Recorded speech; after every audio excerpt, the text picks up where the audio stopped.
Hello, welcome to Graphic Policy Radio. This is your host, Ilana Levin. This is the comics podcast for folks who are excited to hear Spanish spoken in a Spider-Man animated film up on the big screen this week. That's right, this night's topic is Spider-Man Into the Spider-Verse, the brand new smash hit animated film from Marvel and Sony Pictures Animation that just came out. I think it came in number one in the box office, and I am really excited about the movie. I think we're going to take a look at the movie, what we liked, what we didn't like, give an overall response to the film as art and also its role as a cultural artifact, and maybe even some thoughts about what it means for kids versus what it means for adults. I have two amazing guests joining me this evening.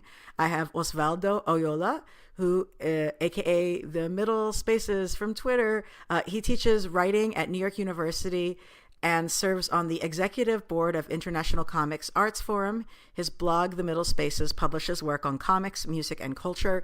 You can find issues from and comments on his growing collection of both current and back issues on his Tumblr, Notes from Comics Collecting. He lives in Brooklyn, New York. Hello. Hello. And also joining me is Felicia Perez. Felicia is the Innovation Director at the Center for Story-Based Strategy, who worked on one of the organizations who worked with me on Black Panther Fan Activist Con back in February. She previously worked at the United Workers Congress, ACLU of Southern California, and was a high school social studies teacher for 12 years in the Los Angeles Unified School District, where she was also an active union leader and chapter chair of the United Teachers of Los Angeles, and was also my guest when we talked about Ant-Man and the Wasp earlier this year. Hello, Felicia. Hello. So I'd love to get folks' sort of top-line response to the movie. Like, did you enjoy it overall? Do you think that if any of our listeners haven't already gone to see it, they should go and do so immediately? So what are the sort of top line thoughts you have, Osvaldo? I mean, I thought it was pretty amazing. I loved it. I would say that it's perhaps the best comic book movie ever made. I don't know. It's close to it. If it's definitely in the top, 3 or 5 or whatever. Now I'm not one to rank things, but that's how I feel. That's how I felt about it.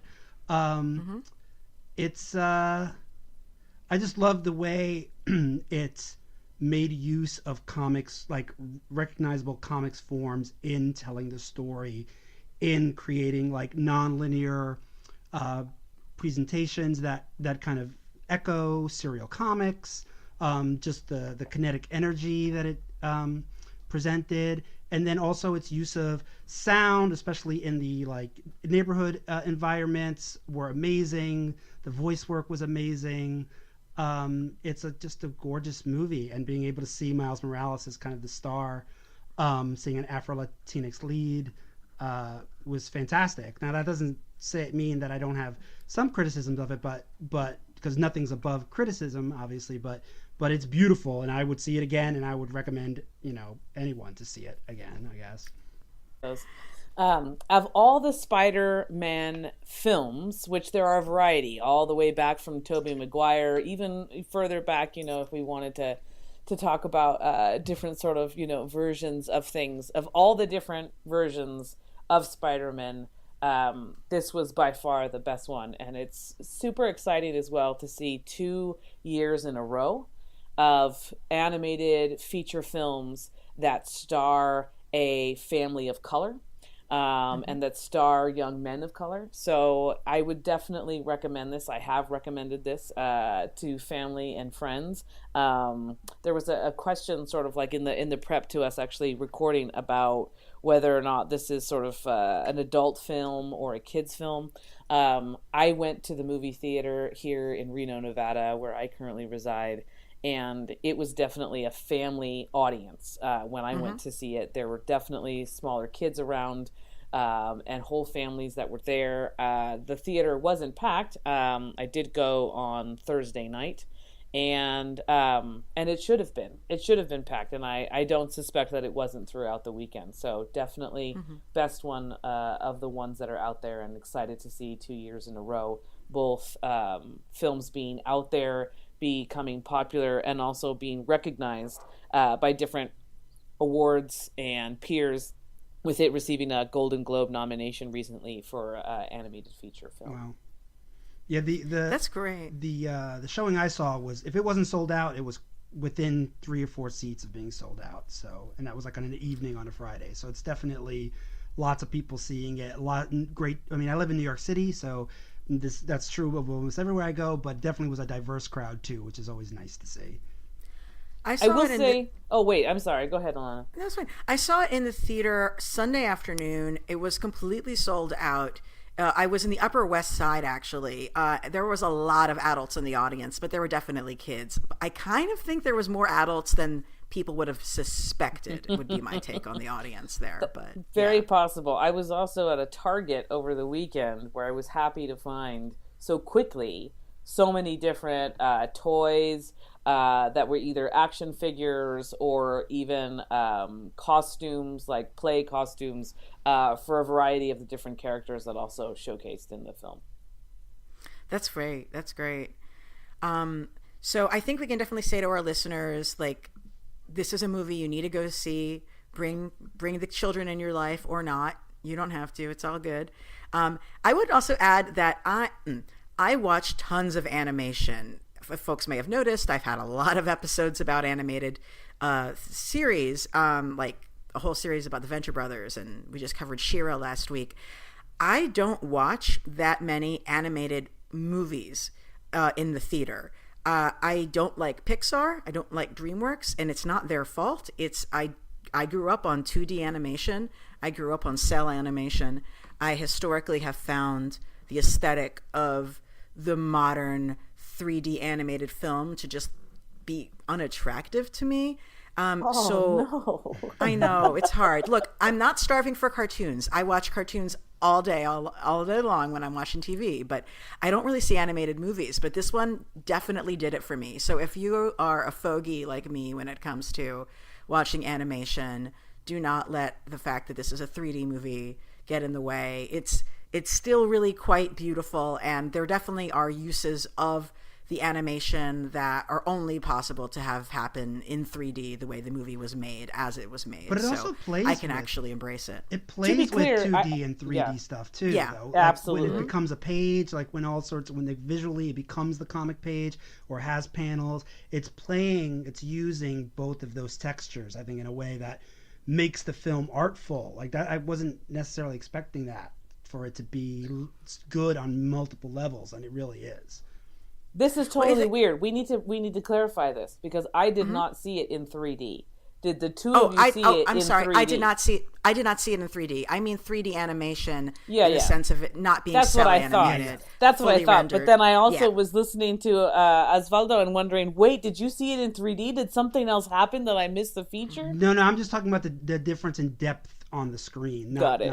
I'm not. I don't Yeah. actually watch. I don't like 3D films. I'm a fogey about that. I'm like, I don't. It gives me a headache. 3 fogies Me there too. then. Okay, good. Yeah, it all gives us a headache. Yeah. So yeah, folks, don't go. Also, feel free to see it not in the non 3D. I saw it in just like the as good. Dolby theater. So, But I also want to say that yeah. the animation on this particular film was also like a whole nother level Yes. of the sort of traditional Pixar and DreamWorks animation, in that there were so many different scenes, whether it was the background, the foreground, a mix of the two, where it didn't even feel at all in any way, shape, or form animated. It felt very much so like either it was Miles or a variety of different characters, and mostly Miles' face, I will say, that took on different scenes where it did not actually seem like it was an animated character. I thought for a while there were these moments, these scenes where Miles Morales actually his face looked like a real human being's face in front of a camera. That's great. I also feel like more than other comic movies I've seen, this was a movie that like really does acknowledge the comics as a medium. Like I really don't think we've seen other superhero movies really address the medium this way. I'm one of the few people that's actually a fan of Ang Lee's Hulk movie, and even though the ending's terrible, because that's the only other movie, at least in the current that I can Right. think of, that plays with panels and paneling on screen, and I admire that. It may not have succeeded perfectly, but I admire when a filmmaker tries to do that. And for Into the Spider-Verse, I was immediately like buying in, because I was there was word balloons and there was captions. When he enters that kind of spider world, it's like he's entering a comic book at the same time. Which what I love is that it emulates the feeling of being a child, or maybe just a super fan, when you're reading a comic and you feel like you're in that world, and you feel like, in my time, I felt like I could be Peter Parker. Now kids can get to feel like they're Miles Morales, which is freaking awesome.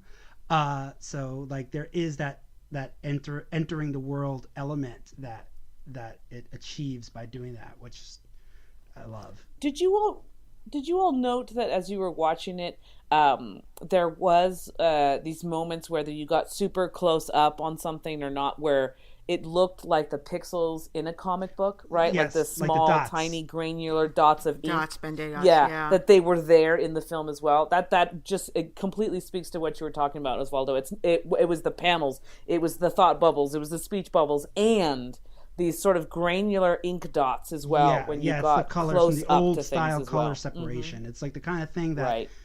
even if you don't notice it, it's saying old comic, and like giving you a sense of, even though it's a film, a sense of texture, which I don't know how else to describe it, but yeah.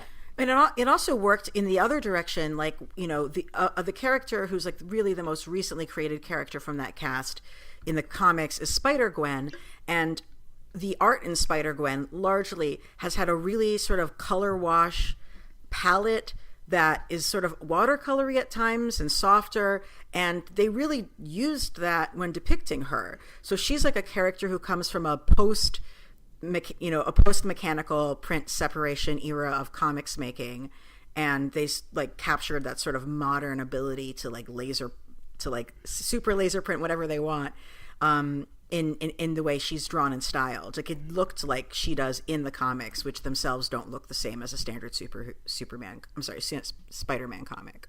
Yeah, definitely. I think they were really taking advantage of the two different mediums, the film and comics, with what the inspiration is from. And for me, that's why I called it maybe the best comic book movie of all time, because I don't mean that just in superhero genre. I just mean in terms of using something of the comics form in making you, immersing you in the film. Yeah, it's like it wasn't. Sorry. I was just gonna say, like, it feels like it wasn't shying away from being a comic book in any way, shape, or form. I feel like oftentimes when we sort of lose these different elements from the comic book, it's devoid of its true origin, right? Like where the story really came from. And so you're just like, oh, right, this it's just this movie series. It's just this movie series. But there was something about really sort of owning and not shying away from it and making it not only a value add, but the whole thing was really encapsulated by it having these different, touch points for being, from a comic and almost seeming like the whole time like you were reading a comic. I felt like when I was watching the film, like I was watching a comic merged with Choose Your Own Adventure. Because there's like 3 or 4 different stories within the story, right? Okay, let's start from the beginning. Is a constant, sort of theme throughout the film. And so it felt like you were literally reading a comic book, that it was some sort of virtual reality coming alive, and that there were these moments where you were like, well, now let me read it from this other person's perspective or from this other moment. Yeah, that's what... I'm about to go into spoilers, so guys, from here on out, spoilers. Also, if you haven't seen the movie, just drop everything, go watch it.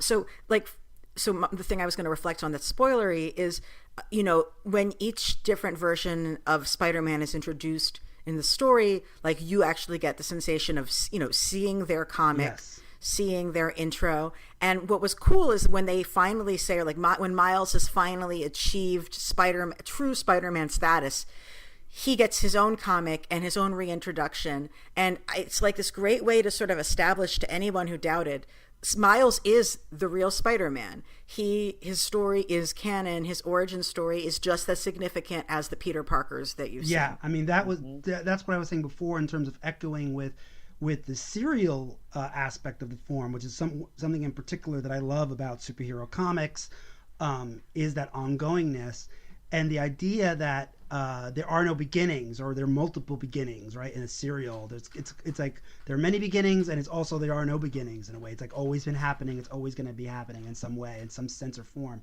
And so it gave you that sense when there would be a new Spider-Man introduced, whether it was Spider-Noir or Spider-Gwen or whoever, Spider-Ham. It says, we're going to go back, and we're going to say, this is how it began, right? Let's go back. So it's like something. It was using that impetus that exists in serial comics as part of its storytelling form, so which made it like non-linear in a way, which is again fantastic. I was blown away that they did it, like, and that they could do it in what's presumably a kid's film, right? With something that more experimental, you would think they would have tried that with one of the live action films, right? And I think that they're scared to sometimes. This was allowed to be stylized and really radical in a way that the other Spider-Man films haven't really been allowed to be. I really hope that they do more animated movies, because they were able to be more creative artistically, frankly, than they have been otherwise. Yeah. That was one of the things that actually sort of bummed me out about the story in and of itself, that it felt like all these risks, all these really important pieces about like no beginnings and no ends, as you were just saying, Osvaldo, and all these different sort of moments only came in the animation version, which, whether or not it looks real, still has this, feel to it, that because it is in an animation and not in live action, that it's not as real. Yeah. And so having things like a family of color, an Afro-Latinx family, an Afro-Latinx main character, Miles Morales, having a name with, like Morales, right? All of that, the fact that they spoke Spanish with no subtitles throughout the film, especially when he was engaged with other, young people of his age, his peers in his community, or his mom and his dad. Like the fact that was only in the animation feature, and we can't get a brown person of color outside of Black Panther to be featured in a film was a bit of a I love it when I see it, but I'm like, why can't we see it everywhere? It's that moment of like being super excited when you see these reflection moments and these moments where things are pushing things, and then wondering like, but why here and not over here? Like, oh, so we can only get made up men of color superheroes in a cartoon form, not in a live action. Yeah, well, form. let's hope. My hope is that seeing the however umpteen $1 million that this movie made over the weekend, that somewhere right now someone is like talking to like a casting agency, talking to writers, screenwriters, like someone at Marvel, thinking about how can they like make, see this popularity and make it part of their ongoing franchise, which is what I hope, not that money is everything in terms of determining the success of something, but in terms of wanting Disney, Marvel, whoever to be interested in doing it. I think that the success of this film will hopefully lead in that direction. And I do want us to talk about the identity in just a minute, but one thing I want to make sure folks know is that there is going to be another animated Spider-Verse type movie. It's going to be based around Spider-Gwen, but they're saying that Silk, who is a Korean American superhero, that Silk is going to be a major character in the spin-off movie. So we know that there's at least one more woman of color in the Marvel animation who will be coming in the next animated film. But let's talk about racial identity in the movie. When Miles Morales was first developed by Brian Michael Bendis, and was Sarah Pichelli the original artist? I think so, yeah. I think so. It was sort of like it was really exciting to have a new Spider-Man be introduced. But I know that a lot of people have over the years brought up the fact, and this is not me speaking, this is me quoting a lot of Latinx critics, that there hasn't really been much delving into the actual Latinx culture in the comics, probably because Brian Michael Bendis has insisted in being the only writer on them and doesn't seem to want to do the research to actually ground it in that reality. I mean, I have not read many Miles Morales comics. I basically read the first comic just because I saw that there was a whole pro-charter school thing that I knew I had to call out and criticize. Very glad to see that the movie did not include this same pro charter school thing, even though he is clearly going to a private school. I was going to say, what are you talking about? He's clearly in a charter school. And plus, it definitely had a. It's so fictional. Like, there's no residential charters. There's no residential schools in New York City, and they don't do it in a way that's like slamming public schools. Like, the way it was done in the comic was like, oh, your only chance to have a good life is to go to this charter school. This is your one shot. Like, and the movie just wasn't as bad about that at all. I don't know. There's that entire scene where he's walking down the sidewalk and he sees all of his friends who are actually his friends, who he wants to hang out with.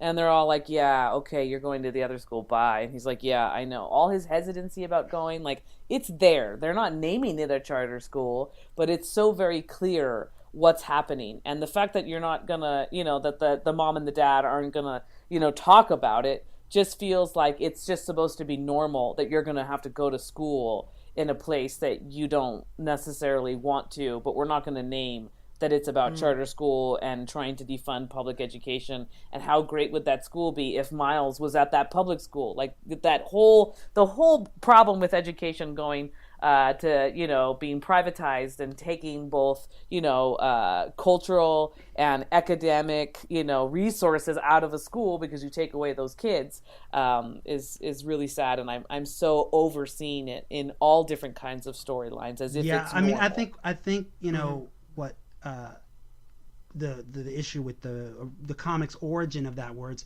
much more pronounced. I know what you're talking about. Like, there's a whole scene where they're at the lottery where they're trying to get in the first Miles Morales comic, where they're trying to get the slot for him to get into the school, and Miles is kind of upset about maybe going to the school, and we see he wins and some white kid loses, and Miles feels bad about taking some white kid's spot. The comic is super problematic in that sense, because it adds this whole other element of like reverse discrimination or something. I don't know, but I know when I read that, I was like, I'm not gonna like this comic. I want to love Miles Morales, but I don't know if I can read this. And I didn't actually end up reading it for very long, and I would jump back in every once in a while and check it out to see how much of it had changed, but it hadn't really changed, so that I would drop it again. So I can see there was an element of that in the film also, where he talks with his dad about the lottery and the entrance exam,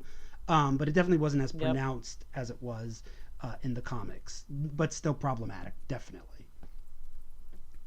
Which brings us to this part that's at the end of the film, which I really want to believe, but I have a ton of hesitancy around. So at the end of the film, you've got Miles Morales talking about, quote, anyone can wear the mask. I hope you know that. So there's this direct, like, speaking to the audience, to the reader of the comic, to the viewer of the film. Anyone can wear the mask, as in the spider mask, and he hopes that people know that, right? This idea, this invitation that anyone can be a superhero. And, like, I can, so if I could do it, anybody can do it. And yet at the same time, who is Miles Morales trying to be and not be? So I guess you're going to have to be in a charter school. I guess your dad's going to have to be a cop. I guess, like, all these things are going to have to happen in order for you really to be the mask. And I hope that they know that as an audience member, when you say anyone can wear it, like, no, Miles Morales is not anyone. He still has these very uniquely and specific things that make him not just anybody. And that is also woven in throughout the film, with him being at that charter school. And so there's a contradiction there for me that didn't settle well. I have a shit ton of problems. Sorry, I don't know if cussing's allowed on here. I have a shit ton of problems with the narratives about police, about his father, about his father demanding that he say that he loves him, when it's not necessarily being seen as him saying, I love you, Dad, but he's having to be demanded by a police officer to say that this young, man of color loves the police. Then there's a scene where his father's about to shoot who he thinks is Spider-Man, who's his adversary, but it's actually his son. And there's this scene burned into my mind with Miles Morales with his back to his father, who's a cop, who has a gun drawn in his hand, and his hands are up in a hands up, don't shoot stance. I have a ton of problems with this film and this storyline and all the storylines that have police as allies to these superheroes. The fact that police are always cast in these films as either, funny comedian, don't know what they're doing, tail between their legs, key stop cops, or the fact that they are allies, which help them, whether it's the CIA in Black Panther or his father here in this one, who sees his uncle as a bad guy. Like he's made out to be the quote villain. Like who the villain is in this story is very unique, and doesn't necessarily, feel like it's complete. But the fact that, the cops are always the heroes just does not, that needs to change, because in real life, that is not what we have going on. Yeah, it's interesting. In that way, the comics, especially the older Spider-Man comics, are a little more radical, because Spider-Man was always at odds with the police. The police were always trying to get Spider-Man. Mm-hmm. He would try to help them, and they would shoot at him. They would try to arrest him. They would try to hold him, and he would have to web them or jump away or whatever. And I think part of that anyone can wear the mask thing, I think, is playing with the idea that people have talked about before, where I think a lot of fans of color of Spider-Man who grew up reading Spider-Man or watching his cartoons like I did, where one of the things about Spider-Man, if we took the Peter Parker out of the equation temporarily, anybody could be in that mask. Spider-Man could be black, right? Spider-Man could be Afro-Latino. He could be any, because he's in a mask, right? The police he's always trying to do the right thing, but the police are always on his back. He lives with his aunt in Queens. He never has any money. He's smart, but he struggles in school. All of those things, right? I'm sure we know that lots of white kids identified with that, but there was something particular, at least he lives in Queens, that for me, being a Puerto Rican kid growing up in Brooklyn, that very, resonated. So when I see Miles, I think, he is the embodiment of that aspiration in a way, but also why does this version of it, as Felicia was saying, have to have or kind of erase the more problematic or complex issues, like dealing with the police in the community, dealing with leaving your friends behind when you go to a charter school or a magnet school, that kind of thing. Which I had that same kind of experience, right? Like I went to a magnet school for middle school, and I've made, it changes your dynamic with your friends that you went to school with before. So there's all sorts of great elements that are possible for exploring this character, but it does tend to want to keep pulling back into this very more mainstream ideological perspective. Right. There's these lines in the film where, they're referencing the Peter Parker Spider-Man, and they don't even complete the line because everybody knows it, right? It's that invitation to the audience. With great power, right, comes great responsibility. What's the line? How's that supposed to end? Responsibility. But then the dad in this particular film, in trying to say how different he is from Spider-Man and trying to point at why he doesn't like Spider-Man, says, with great something comes great accountability. With great power comes great accountability. So he's trying to say that the police are held accountable and that Spider-Man just has to be responsible for his own actions. And I was just like, are you kidding me? You're really going to say this in a film in 2018 when all these different things have been happening for years now, with Black Lives Matter, Colin Kaepernick kneeling, all these different things happen. A 7-year-old just dies in detention in Mexico. Like, this is what we're dealing with now, that we're going to say that the reason why the police are better than Spider-Man is because the police are held accountable? My ass. So I had a lot, every time I loved the film, somebody would say something or something would happen where I was then not liking the film. So overall, I love it, but there are so many different things about it that I think are great conversations that people should have as they watch it, or conversations that they should have as families with their kids, with their parents, with their community. After this film, I think this film is ripe for conversation, and devoid of that, it feels dangerous. I think that a lot of the way they package, the way they always have people of color as cops in these movies, is all about trying to make the white audience feel like, oh, these are okay people of color for us to like and cheer for. Yeah. So it's interesting. So Marvel, being smart for a change, had the newest series, Miles Morales series, come out the same week as the film, which is great because all sorts of kids and people who see this film, if they go to the comic store and they were like, where can I start with Miles Morales? They can be handed Miles Morales Spider-Man #1, which is now being written by Saladin Ahmed, who he may not be Afro-Latinx, but he's a person of color, and he's a very thoughtful writer whose work I really love. So I'm really looking forward to it. And in the very first issue, there's a moment where Miles is writing in his journal, and he writes, and we see the captions are like from his journal as he's swinging around the city. And he's like, I understand. I was like, I have a better understanding of the power part. And I'm paraphrasing here, right? He's like, because he knows he's powerful. He's Spider-Man. He goes, but I'm still trying to figure out the responsibility part. And when he says that, we see a family of color going into like a food bank because they are impoverished and they live in like a food desert, So clearly the comics have this ability to start to address some of that stuff, right? And to think about what else can responsibility mean. I have this power, I don't know what to figure out. So I really appreciated that from the comic. I would love for not just this film, for any of the Marvel films, to address some of that stuff too, or have some more of that element. Can we talk about the fact that his best superpower is him being invisible? Did that not strike anyone? That your greatest power, greatest resource is not being seen. And I had conflicting feelings about that. I'm wondering what the two of you thought. It's interesting because most of the joy that you see him expressing is from the web swinging, right?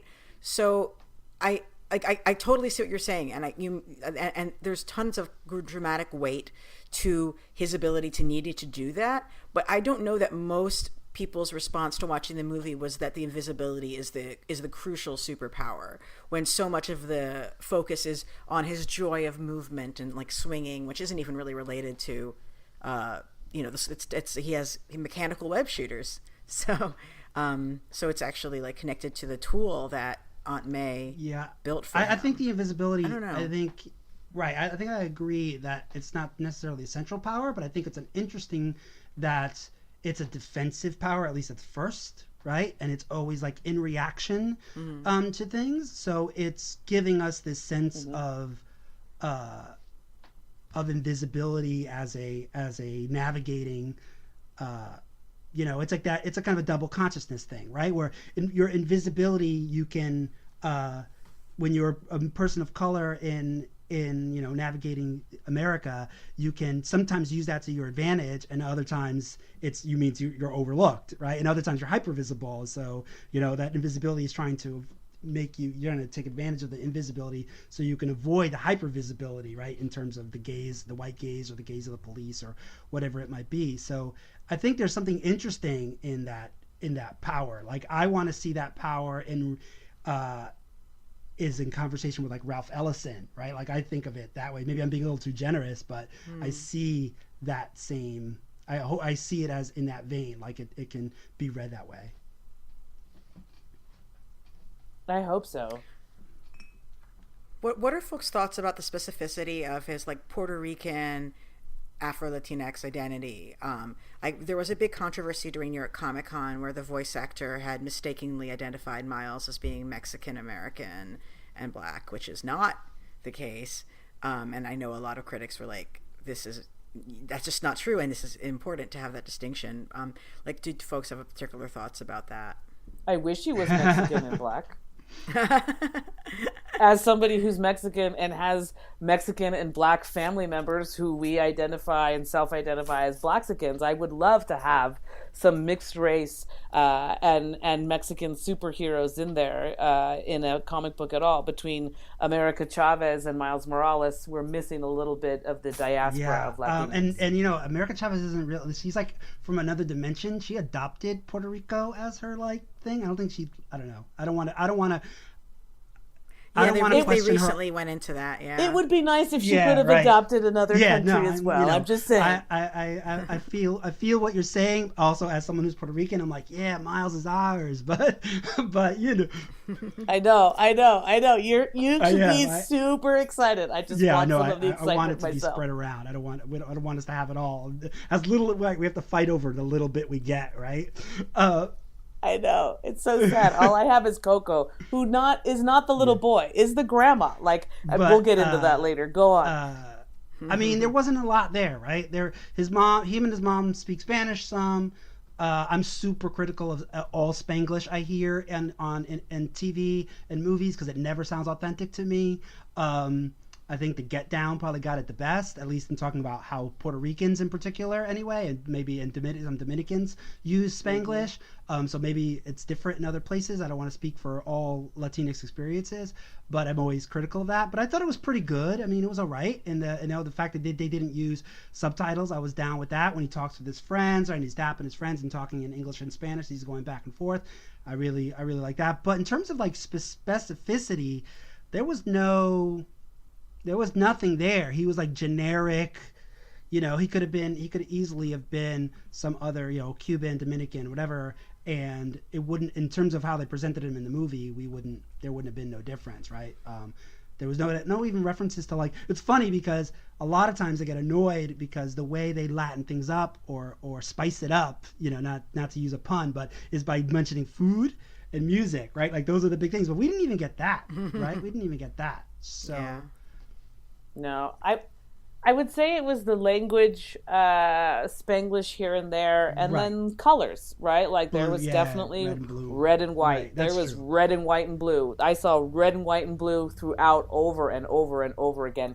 And that's, both Spider-Man has red, white, and blue, but mostly red and blue. But just the way they were sort of like put together and where they were accentuated, that for me is where I didn't, for example, see like the Mexican red, white, and green, right? Like, so these different sort of like are Honduran, like white and blue. Like I think some of the color variants in some of his clothing, whether it was his backpack and his shoes, or different sort of things that were coming together as we were going from his house to the dorm, were some slight things, but nothing was very heavy. And that felt like a very, I wonder if it was intentional or not, but it felt like a miss. Like if you're going to say that this character is Puerto Rican, make him Puerto Rican, just go there, So letting off the gas on that felt like another misstep. I've been trying to get a handle on like who are the folks who are the creative team in the movie. I know that Phil Lord did the Spanglish dialogue, and he's Cuban, which is not Puerto Rican, but is also not a white dude necessarily, guess, although he could be, right? It's complicated. So that's sort of interesting thing to me. Like I don't know if there's anybody who's Puerto Rican who has significant in the construction. I don't know. I haven't looked into that, but I think that's a good question. Like who consulted, or if did they even have a consultant? Yeah. Did they even consult? It's funny because when I heard I don't think Saladin Ahmed was going to be writing Miles Morales, I tweeted at him and I was like, if you ever need some consulting, like someone to let you know you have a question about anything, my DMs are open. I'm happy to like talk to you about it. It's like there's this idea that if you have a Latinx character and that all you have to do is do some Spanglish, just make some words Spanish and some English every once in a while, that somehow that hits it. But that's not it at all. Like when different Latinx, communities speak Spanglish, like what we actually speak in Spanish and what we don't, these like sort of endearing moments versus not, like it's not every day everything that just comes out Spanglish. Like I just feel like there's this universality about like how you're supposed to talk about a Latinx community, but without really doing your homework about every single way in which our communities are different. You either get this bland non-recognition, or you get this sort of like, well, that's not really how it is. And so I wonder if it's, if they're just trying to make things so universal in a way that it's like, oh, right, he's Latinx, but we're not really going to name the particular, that's the tension, right? Like I wanted to give them credit for what they did, but I also always feel like they didn't do enough, right? And it's like, and then when you spend time with what they did, you start to realize how little it really is, right? So it's like, I feel, and maybe you're right before when you said the film could be dangerous in the sense that when I was watching that film, I was in love, you know what I mean? But when I reflected, right, then I and not to say there weren't moments that made me cringe, but general, I felt I was in love and I watched that movie. But then when I reflected, I was like, oh, but what about this? But what about that? Speaking of just. It reminds me of Obama's 8 years. I felt the same way. Oh my God. Wow. Wow. Yeah. Wow. That might be my pull quote from this. So like, I mean, conversely, like for me, like I was really excited to see I forget which of the grown-up Peter Parkers it was, but one of the grown-up Peter Parkers is definitely Jewish because he's married Mary Jane, who is definitely not Jewish, and he definitely stepped on a glass at the wedding. Like, it's you see that. It's the one that doesn't have blonde hair, the one with the 5 o'clock shadow. Yeah, the divorced Peter. Yes. So, like, I was like, okay, because, like, we fans have been subtextually referring to Peter Parker as being Jewish for forever. And, like, when I poll people, like, who is the most subtextually Jewish superhero other than Superman, which is, like, not even subtext, everybody, the bulk of people were voted for Peter Parker. So that was, and it's like, he's from Forest Hills, for Christ's sake. So that was a nice moment, even if it wasn't actually leaned into. I mean, I do just want to say, like, about the characterization of that in the movie. Like, the whole story is, you know, with that Peter Parker, is that he and MJ get divorced because she wants to have kids and he doesn't. And the whole movie is him learning to be a dad. So you know that when he comes back and brings the flowers to MJ, he's going to be like, so I just had a positive experience with a child and maybe I'm okay with us having one. Like, I just, like, that's all right there on the screen. Which I thought was interesting, at that sort of being the adult side of the narrative as opposed to the Miles focused side of the narrative. But one concern I had, and, like, I know we are not necessarily the roundtable for that conversation, was the girl from the future from 20,000 and whatever, who has the giant robot, like, and that felt a little bit like a stereotype to me. Like, she's, like, that was who was she? Like, where was she supposed to be from? Because we left and we were like, where were the women of color in that film? We're like, okay, the mom, there's this, and we were like, is that sort of Japanimation version supposed to be? Yeah, it's supposed to be like the big robot monster future, and I'm just like, was she new for the film? I mean, I was truly moved when her robot died. I don't think she's in anything else. I don't. And I was truly moved when her robot died. And, like, that was really a moment where she gets to be an actual person and not just a joke. But until that moment, she's kind of just a joke about anime girls. And the erasure of women, and particularly women of color in the film, was something I noticed even as I was watching it, because I wanted more of Rio, but we got more of Jefferson. Which, by the way, his dad's name is Jefferson Davis. Like, Brian Michael Bendis, what is the matter with you? That you named your black protagonist Jefferson Davis. Anyway. But yeah, I wanted more of Rio, right? Who we only ever see her in the nurse scrubs. She's like, no, you know, which is its own kind of stereotype, I guess. But that's her superhero outfit, but that's the thing, right? Like, nurses and police officers, those were the only heroes. Well, yeah. Jefferson Davis, look at you. I mean, here's the thing. This is what's hilarious. You started off this podcast asking if we liked it, right? And we were all like, yes. We have spent 43 minutes roughly taking it apart. And I want you to ask us the same question again before we leave. Because I think it speaks to something. Like, Osvaldo and I think all of us have been, like, talking about this throughout this whole time, that, like, you love something finally being there, and yet it's not enough. And so, like, what are we supposed to do? Are we supposed to like what's there and push, somehow organize audiences to really push for it being different and really tackling some of these harder things that we're surfacing? Or do we just have this idea that it's always going to be this way? Like, we have surfaced why, right? Like, who are the writers? Who are the animators? Who are the folks who are actually behind putting this storyline together? And this huge difference, this gap that maybe we could help bridge and shorten between what's written in the comic book and what's being put out here in the film and in this much shorter series. And there are sequels coming up, so there is opportunity for something to be different. But it just feels like we said we really liked it. And as every minute goes by, I'm beginning to change my mind a little bit. I don't know. I feel... Yeah, I still want to love it, though. Like, I still, the experience of watching it, I want to watch it again.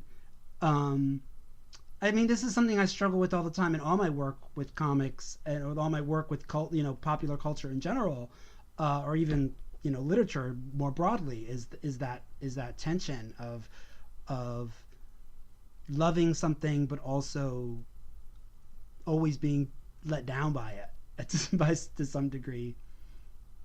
Yeah. It reminded me a lot of a TV show that had about 6 or 7 seasons and just finished, and no one really watched it, but if you did, you had the same sort of like love-hate relationship with it. And it was on ABC Family, and it was called The Fosters.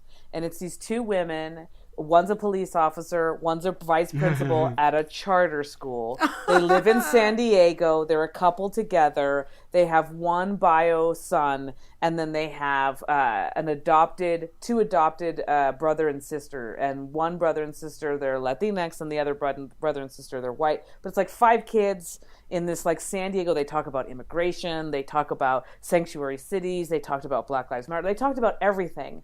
And at the end of the series, I think because they got so much like, you're so great, but it's not enough. Why are you at a charter school? And it's so great. You're one of the good cops, but why are you still a cop? They eventually had the cop leave the cop and become a social service worker, and the charter school, administrator left and he ran to be a local politician. And so, like, they changed who they were, but it was still like, I don't know what's happening here. But it's one of those things where, like, you love it. You finally see bits of yourself being represented, but you're like, I wonder what it would be like, and why didn't you do X, Y, and Z, and wanting things to be more and being happy with enough? Because in the absence of enough, there's nothing.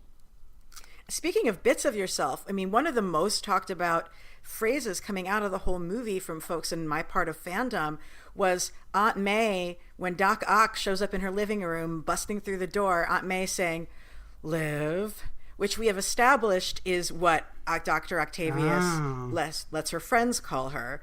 So, like, fans have decided that Aunt May and Dr. Octavius used to date. Like, fans have decided this, that they were a former couple. And I mean, because Aunt May is a scientist in this, but like, talk about like reading into subtext. Like, there's like one word. Aunt May says one word to Doc Ock. Tweeting about this today, not about that specifically, but about that in the comics back in the 70s, the male Dr. Octopus and Aunt May had a relationship. So I feel like that's evidence for that, right? Because they gender flipped her, or they gender flipped the character. And then they still have a sense of some past that they have. So that actually makes perfect sense. Now, in the original comics, Dr. Octopus started wanting to marry Aunt May because she had inherited a nuclear power plant, but that he wanted to get his hands on. But then he grew to actually fall in love with her. Comics. So to me, now I've totally bought in. I totally believe it. I am down. I'm shipping them. I'm writing it down. Yes, they are definitely lovers, and you got that with one word. Yes. So yeah, writing pieces of yourself into the text, indeed. But that was great, though, her character being flipped and this interpretation of Aunt May. That was Lily Tomlin who did Aunt May's voice, which is great. Yeah. Which only solidifies that they're queer, right? Like, you get a queer woman to play a queer woman. So I'm sold. Yay. One of the things in the movie that I'm not quite sure what I think of it, maybe other people have thought this out, is there's this theme of great expectations. The tag that Miles does, which looks great, is expectations. I mean, it's really good. Like, his tag is expectations. He's, tagging that also on stickers throughout the city until his dad stops him. His teacher assigns him to write an essay about great expectations, which he then eventually at the end of the story finishes and nails. Like, what do you feel like there's like, this is a good metaphor? Like, I haven't read the Charles Dickens. Is there something to that? I don't even remember what that was all about. Can somebody give us a 2-second the Dickens redo or review of that? Yes. It's like, I don't really remember. I don't remember any of the characters' names, but the main boy falls in love with a girl. They have like her mother, aunt or something that has a big old house. But basically, he becomes a famous like artist or something like that, and then they reunite. I don't know, but he comes from a poor family. Something. Oh. Yes, Pip. And his name is Okay. Pip. But that's all I know. I mean, I read the, the expectations thing from the and this through the lens of the quote unquote gifted like student of color, like that kind of thing. The idea of being the one who's expected to surpass your family's like economic and social position, right, because of your academic excellence, right? Leave the neighborhood, all the things that come along with that, both positive and negative, and the pressure that puts on a young person, right? So, I mean, that's how I read that thing. So his bristling against that expectation that's been placed upon him, that responsibility, which I appreciated, right? That sense of feeling like it's on you, right, to do better. There's this weird, interesting dynamic that goes on between his dad and his uncle, right? Where he's like, my uncle is the only one who really understands me. My dad doesn't, though I love him, but he doesn't understand me. And the dad and his uncle, them being brothers, and the uncle making these references, especially when he takes him down to tag in this like area that he knows well. And then we find out later why he knows it particularly well in different ways. But that he knows it well because that's where he and his father, Miles's father, used to go to practice tagging as well. And so you get this sense that like his father and uncle both had a very particular life like his, where there was things that they were expected to do, hopes and dreams for them. Maybe it's because they went to the public school, that they then didn't have such, a diversity of options. But it would seem the father and uncle only had two options: become a police officer and no longer tag, no longer do this thing that's an art form, that's art, that's expression. Now you're gonna be the person who slams people for that, or go into, going in the opposite direction, perhaps opposite direction. I would dare say that his dad and his uncle have the same enforcer job, which is to actually be used by a different system, as an enforcer of a particular law that folks who are above them are making them do, that they're both basically henchmen to a system or a person that is beyond their power and control. And so he has these two different options, like he goes to his uncle. He doesn't go to his dad for help. He never goes to his dad for help in any of these moments. He goes to his uncle for help. And it's when he seeks out his uncle that he realizes, oh my gosh, when he's at his uncle's house, my uncle is actually the person who's out there trying to kill me. But if you think about it, so was his father. Because as he's Spider-Man and his father doesn't like Spider-Man and is trying to get to him. So like both of them, like though they're in different places, one has a badge and one has a mask, they are actually the same type of character, and they're both out to get Spider-Man at the same time that they're trying to help him. That's good. Damn. Yeah, I mean that's spot on.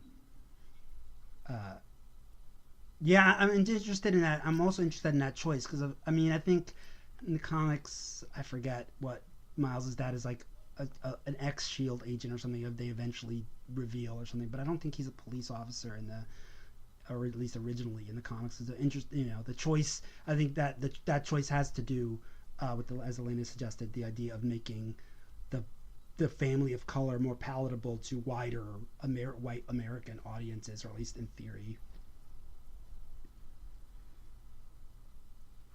Mm-hmm. I want to talk about real quick, like Spider-Gwen a little bit. Like she sort of is this like the hyper competent girl trope. But I mean, I thought she was still compelling, and I appreciate sort of her weaponized ballet as her way of fighting. She's like, 'cause remember when they're quizzing him on like what can he do, she's like, are you a trained ballerina who can execute complicated moves? And it's like, obviously she's asking that because she is. So I appreciate that they like recognize that dance is a valuable skill for her taking action and all that. But it definitely feels like, girls are expected to be more mature than boys. she's has to sort of deal with that. Like I think the movie actually did a perfectly okay job with that, but it's something that I think the movie did recognize. I don't know. Any Spider-Gwen feelings? They made him sing. They made Miles Morales like sing from the beginning before he becomes Spider-Man, and singing is like how he calms down and kind of gets into a groove, and that's part of, you know, how he gets to sort of hone in on being able to use his power of invisibility and that sort of let go and sort of instead of trying to, you know, make it happen. But in terms of her, I love the part actually when her hair is removed. And there's this whole moment about like whether or not having all long hair still makes you, quote, a girl, or a girl that doesn't like look weird or funny. I wish she would have maybe owned that a little bit more and liked her hair being gone versus she kind of has these snickers of like, yeah, I know you messed up my hair. Yeah, it's a cool hair too. It's a fashionable haircut. Like I'm surprised that's how she got it. I guess he does like the haircut and decides to keep it. I thought there was like a hint there, or a little wink at that or something. I mean, I would have liked it to be a little more explicit, but I think there was something there. Right. Yeah, it's like, I mean, it does look okay, but it's not Gwen who's like, I like it. Everything. Right. In other words, this movie does not hit the Bechdel test, right? Like it does not in any way, shape, or form. She only likes her hair once Miles is like kind of okay with her hair. Like everything. Yeah, is I don't have that many around feelings about the character in general. I'm not that familiar with the character. I think she was fine in the film. I think. Though I think you're right to suggest that she does fill this kind of hyper competent girl trope. Like, where's her opportunity to be a little messy, right, or like unsure or whatever? But then again, right, it's not quite her film. She's a supporting character. Maybe we'll see that in the spin-off, and we'll get to see more depth to her character. And she could totally be Cuban. Maybe she's Cuban. She could be a blonde Cuban. I mean, Cameron Diaz. That's all I'm going to say. Yeah, and the voice actor who played her is multiracial. So that's interesting. Well, I want to thank everybody. Like, this is exactly the conversation that I've wanted folks to have on this. I do want to sort of say a couple of comic specific things, and again, chime in on this if you're feeling it. Like, the way the movie worked in the names of some of the key Spider-Man artists and writers over the years, I was glad to see that happen. I don't think that they didn't. I felt like they were wrong to sort of put Steve Ditko's name on the same level of equivalence as like people like John Romita and Bendis, the way they were shouted out. But then at the very end, they remembered to like do a real dedication to Steve Ditko and to Stan Lee, and the Steve Ditko dedication in the end of the movie, that's like a post-credit like screen saying he helped make us feel less alone, is like, I would have written that. I thought that was a very good way to express appreciation for Steve Ditko as an artist, even though, of course, they never gave him the money they needed to. They continued to steal his intellectual property, and he's dead now and can't appreciate the accolades. Like, even they sent them, but that's a whole other story. Yeah. And I thought the Stan Lee cameo was actually, and I'm folks can listen to a whole episode I recorded where we talk at length about the problems with Stan Lee, but I thought that particular Stan Lee appearance in the movie where he's saying that like the costume fits everyone, but then it also shifts to showing that he doesn't take that he's like he won't accept any exchanges or returns because he's the businessman. I'm like, that is the most peak Stan Lee representation in any movie. It's like touching, but he also has your money. Too short. So it's exactly. It's a little like, it was like exactly. Yeah. Though I have to say the quote at the end, it's a good tongue in cheek. I liked it. At the end, where they had him say, like, I forget, like, when anyone feels like they should or would do the right thing, they're the real superheroes, something like that. I don't remember the exact quote now, but it's funny because that sounds about right. Being into comics, being a comic scholar, when Stan Lee passed away, I had lots of people ask me like how I felt about it, and I always said the same thing. He was 95. Like, he was, like I'm sure it's tough for his family, whatever, and I know fans loved him, whatever, but at the same time, like 95 is good, right? Like that's, but when I saw the quote, having just had this experience and thinking about what it gave me and what it gave, like, 12-year-old Osvaldo that lives inside, the quote really, I felt, this was the first time since his death that I felt like a little choked up, like a little, like there was something there, like something genuine there in that moment, I mean, like I've said, if Stanley never did anything except write the line of narration, "With great power also must come great responsibility," into a story for children, like that would still be a great artistic contribution to American culture. Yes. And it's like, that's freaking brilliant and powerful, and the movie definitely let me feel that. So anybody want to share final thoughts about where you sit on the movie after our brutal analysis of movies that you can have a discussion about with strangers or with friends or with family and talk about the parts that you didn't like about it? That is the make, for me, of a great film. And I think that there's a lot of films that are up for different nominations, whether it's Black Panther or this one, this particular year. I think it's a good year for film, and it's a good year for folks of color who like watching films and seeing them. There are people who left watching Black Panther and feeling like that was a shit show because they were more on the side of Killmonger than anyone else. And so I feel like being able to have these discussions and to have these moments of like, but that was great. Like, that is actually what makes a good film. So I still loved it. And I still have issues with it. I'm always, for me, what's great about culture and these cultural artifacts is being able to talk about them, right? And to think about how they reflect or influence our world, right? And our lives. So I'm more than happy to recommend this film and to have people see it, but I'm also hopeful that people will also take an opportunity to think about, even if everything else of our analysis is like something they're not going to think of, if only they're going to think, or question, why does it take till now for there to be a brown Spider-Man, right, in the movies, or why he exists, or he kind of is like mentored by this like white world of multiple Peter Parkers, right? So like why that has to be, or why that has been. I mean, I think that in and of itself becomes a stepping stone for a deeper conversation, hopefully. And maybe when the new movie comes out, they'll actually hire someone Korean American to help work on the Cindy Moon character. That's also, that's also a whole new subject. But the thing about consultants is that they can still not quite get things right? It's like there's idiosyncratic. We all have idiosyncratic relationships to our own cultures, and so I think that's also something to keep in mind, right? That the insider knowledge of one person isn't going to fix it either. Yes. Mm-hmm. Well, that's why it should be consultants, plural. Mm-hmm. Well, thank you again. Just what do folks have coming up that you might want to promote to our listeners? I have regular posts coming up on the Middle Spaces. That's middlespaces.com with no spaces in it, ironically.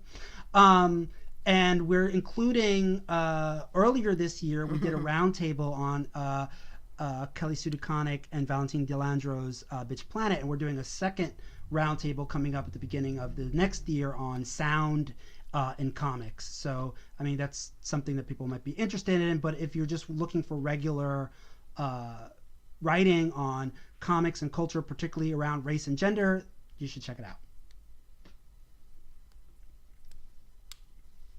Awesome. Thank you. Felicia, what about you?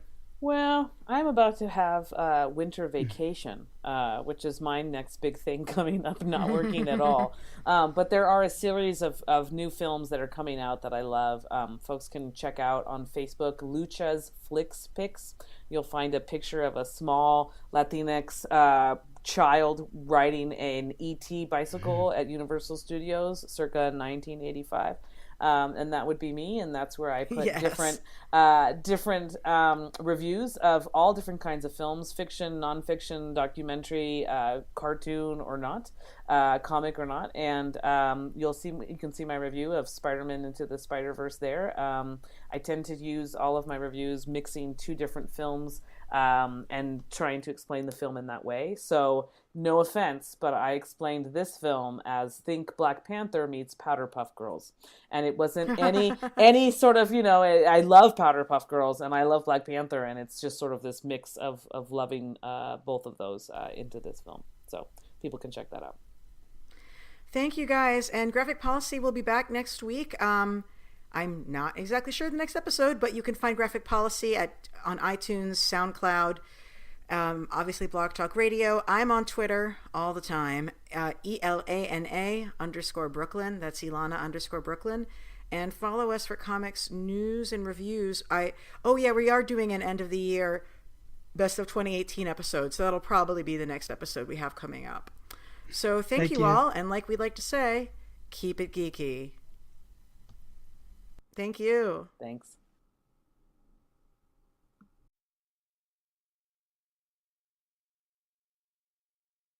Hey, thanks for watching the previous video from Graphic Policy Television. Just by watching, you help support our site. Thank you so much. Now, if you're watching these videos, you probably care about geeky things like movies, television, comic books, toys, games, video games, you name it. You can go and subscribe right now to our YouTube channel to stay in touch and catch all the new videos, or check out our website at graphicpolicy.com. There's a nice link on this end of the video. But as always, thank you for watching. Keep on rocking and keep it geeky.